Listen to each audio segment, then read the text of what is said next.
प्रत्येक व्यक्तीला, खास करून आपल्या घरातील ज्येष्ठ नागरिकांना, स्वतःच्या गरजा पूर्ण करण्याचे स्वातंत्र्य हवे असते, नाही का?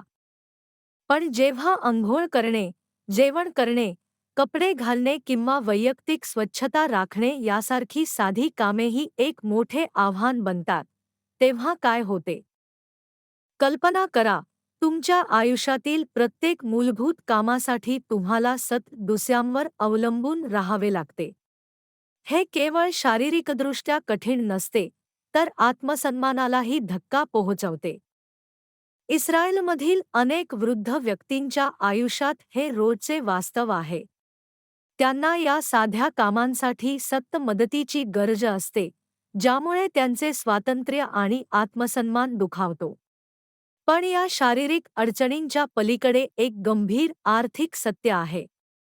आपल्या देशातील अनेक वृद्ध व्यक्ती खूप कमी उत्पन्नावर जगतात.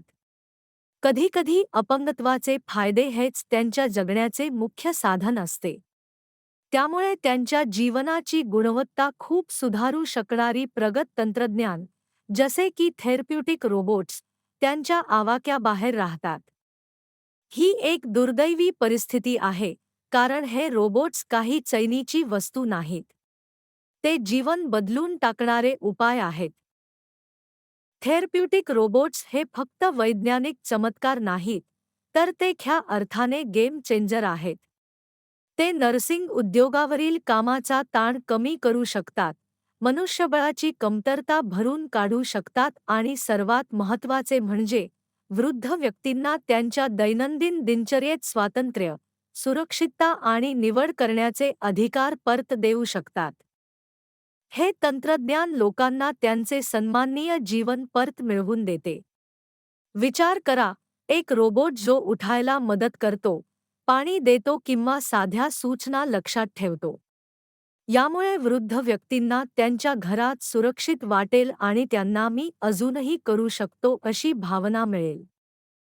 या रोबोट्सना उपचारात्मक सेवांमध्ये समाविष्ट करणे हा केवळ एक योग्य सामाजिक निर्णय नाही, तर आपल्या आरोग्य व्यवस्थेमध्ये आणि एकंदरीत समाजासाठी एक हुशार गुंतवणूक आहे.